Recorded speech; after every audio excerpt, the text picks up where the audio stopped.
What if I told you that the reason millions of people defend every lie, rationalize every scandal, and remain completely immovable in their support for Donald Trump has almost nothing to do with politics? It's not about tax policy, not about immigration, not about jobs. It's something far deeper, something hardwired into the human brain, that makes perfectly rational people surrender their critical thinking and bind themselves to a single man with almost cult-like devotion. Today, we go inside the psychology of Trumpism, and I promise you, by the end of this video, you will never look at mass movements the same way again. Welcome to Hidden Intellect. Let's get into it. First, and this is critical, we are not here to mock Trump supporters. We are not here to call anyone stupid or evil. The moment you dismiss millions of people as simply crazy, you've already failed to understand the psychology at play. What we are doing today is applying serious, peer-reviewed psychology to answer one question. How does a political leader transform followers into devotees, who are resistant to facts, immune to scandal, and willing to storm a Capitol building for him? This is not unique to Trump. This playbook has been used throughout history. What is unique is that we now have the psychological tools to dissect it in real time. Let's start with the foundation of everything. Identity. Social identity theory, developed by psychologist Henri Tajfel in the 1970s, tells us something profound. Human beings do not simply have individual identities. We construct ourselves through the groups we belong to. Our family, our religion, our nation, our political tribe. And here's where it gets dangerous. Once you identify with a group, your brain begins to perceive attacks on that group as attacks on you. Personally, existentially, for tens of millions of Trump supporters, their political affiliation didn't just become a preference. It became a core part of who they are. To reject Trump would be to reject themselves. This is why presenting contradictory facts doesn't just fail to change their minds, it actually strengthens their commitment. This is called the backfire effect. The harder you push, the harder they dig in. And Trump didn't just become a political candidate in their minds. He became something almost mythical. Someone who could absorb scandal, legal charges, defeat itself, and emerge stronger. And that connects directly to what psychoanalysts call the strongman archetype. Psychoanalyst Erich Fromm wrote a groundbreaking book in 1941 called Escape from Freedom. In it, he described a paradox of the modern world. The more freedom people have, the more anxious many of them become.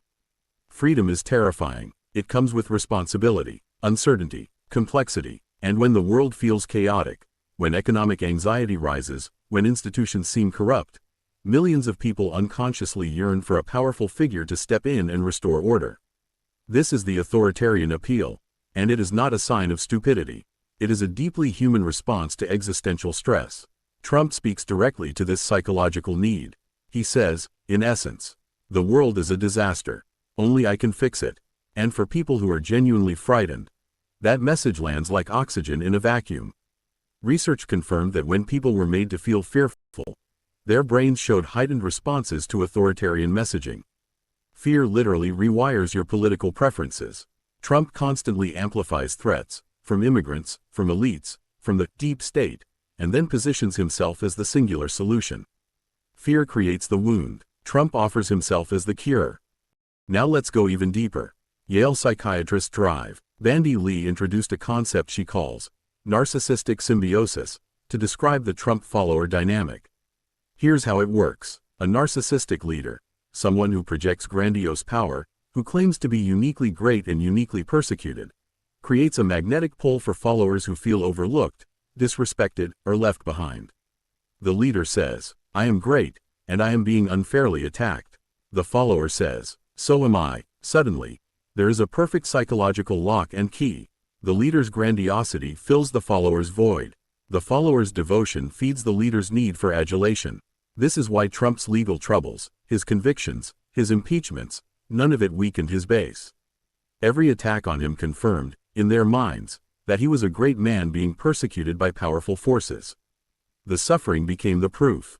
Dr. Lee also described what she called a shared psychosis, in clinical terms, folia millions, where the emotional state of a leader becomes contagious, spreading through a population and inducing a kind of collective altered reality. This is not metaphor. This is documented clinical psychology.